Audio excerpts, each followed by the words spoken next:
it's Megan with Hip Stitch Academy. I don't know if you watched, but I did my first lunchtime live stream. I'm still getting the kinks out, but I did manage to put together this free mood pattern. It's called the carry top. It's a peplum style, and it does have a belt so it can cinch in at the waist.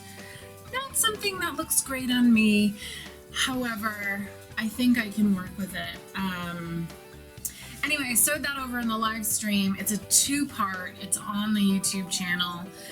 I'd never made this top before. I literally just put it together in the live stream. I did have some technical difficulties that I think I worked out, but it's there in two parts. The only thing I did not get to is finishing the neck edge. So I just wanted to do a quick non-live video. I'm gonna finish the top, the neck edge, with some bias tape. It's a super easy way to finish a neck edge when you have a collar that, when it's, you know, sort of tight to your neck, but you don't want to put a zipper in, you don't want to put a button or a snap or a hook and eye. You can just put a piece of bias tape around the neck, and I'm going to do it so that it hangs off. A long piece is going to hang off either side, and it's going to tie.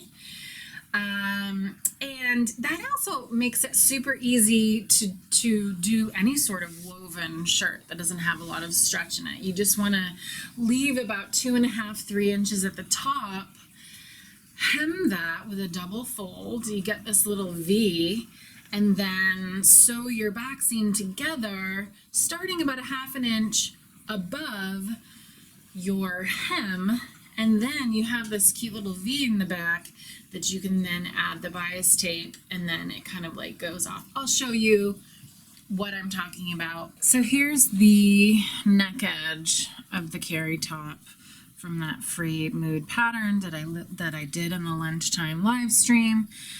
Got almost all of it done except the neck edge, so that's why I'm making this video. Okay, so what you want to do is kind of roll out quite a bit, because like I said, I'm going to have the bias tape go around the neck, and then I probably want about 12 inches on either side to tie, right? And it's going to be folded in half, so it's going to be nice and thin. This is a bias tape where the edges are pre-folded in. All I have to do is fold it in half after I sew the one side on. I'll show you all of that, don't worry. But you basically want to make sure that the bias tape is going to roughly, you know, be generous, because longer is always better. And so we'll say here, then I said I'm gonna do at least 12 inches extra on either side. So there's 12, and then there's another 12.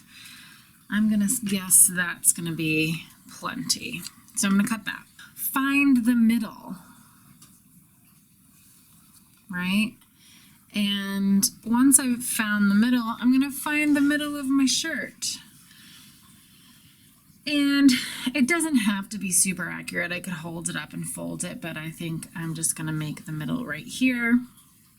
Make the middle of my bias tape, go right side down. So here's the edge that you can actually fold. It's actually folded in. So that's the wrong side.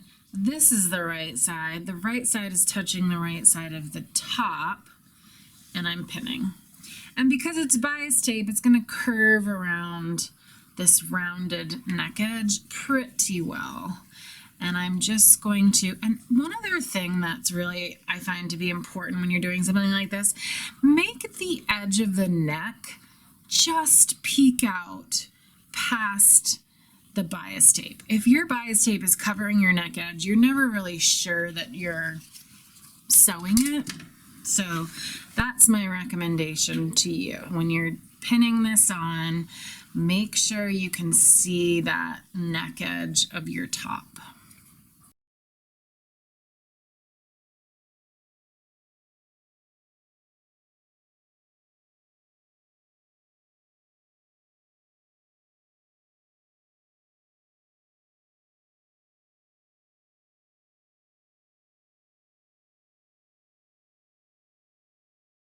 Now I have my whole neck edge pinned, and then I've got about an extra 12 inches, probably a little bit more, that once I fold it over and top stitch, then that is going to be folded in half, and then the tie will be a lot thinner. Here we are at the sewing machine. We have the beginning of the neck edge, and I'm going to place that under the presser foot, and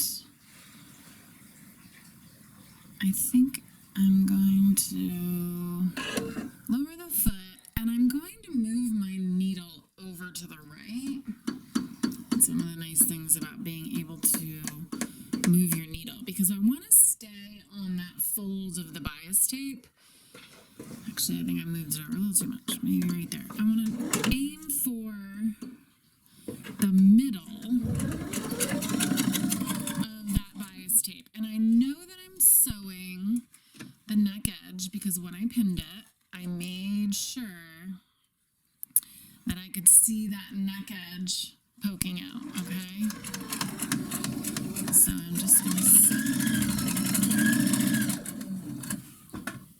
and every time you stop sewing, put your needle in the fabric. That's just a good habit.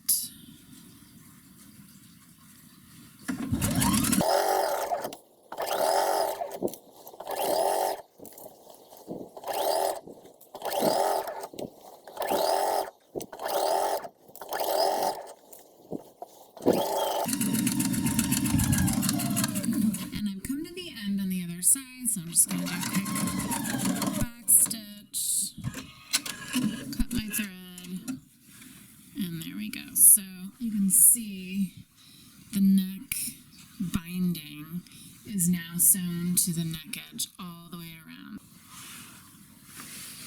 Okay, so here's the sewn in neck edge. You can trim your threads if you haven't already.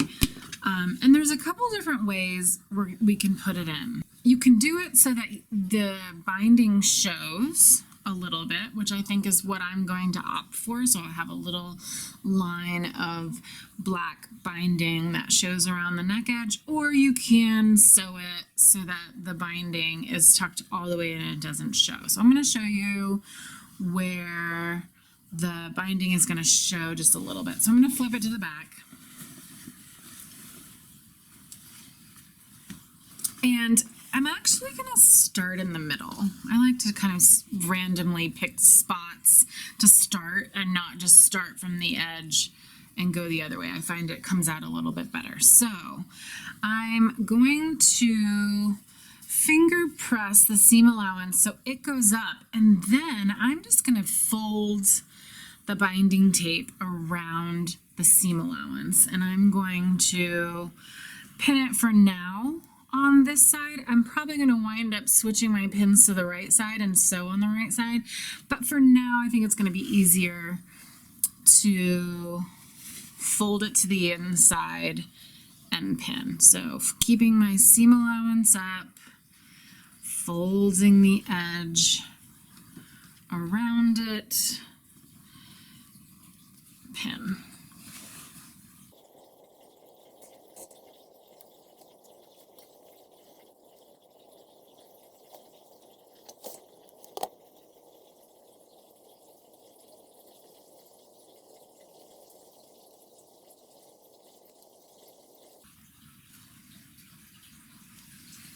And then once you get to the end, you're just going to fold the bias tape in half. And you could press it if you want, or since I'm not sitting at the iron and don't feel like ironing it, I'm just going to pin it.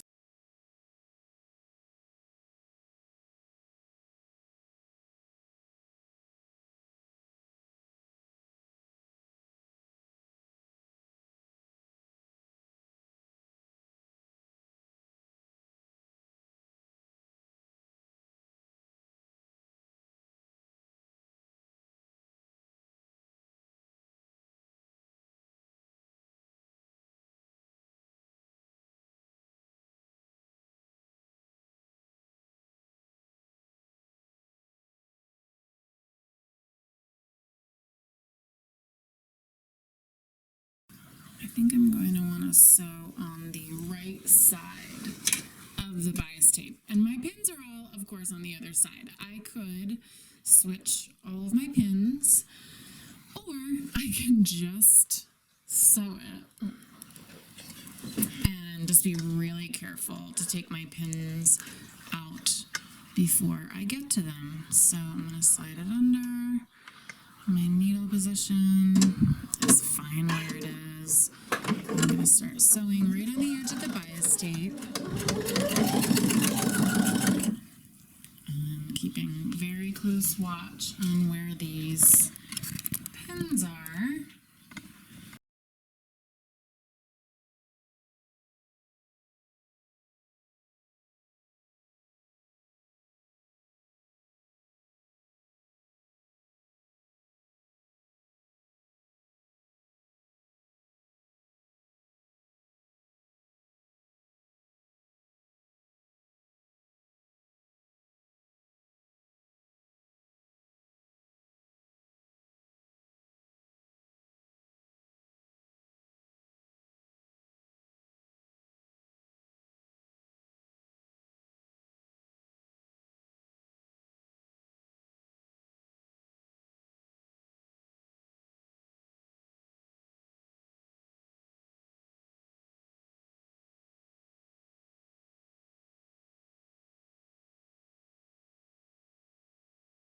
And here we have the top, the front. You can see the black just peeking out.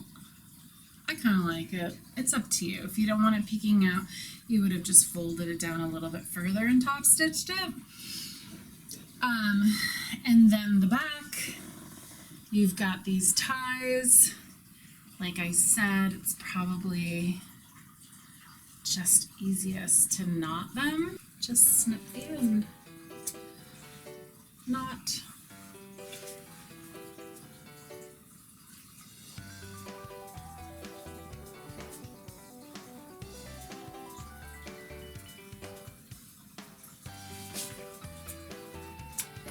Snip the end. And you've got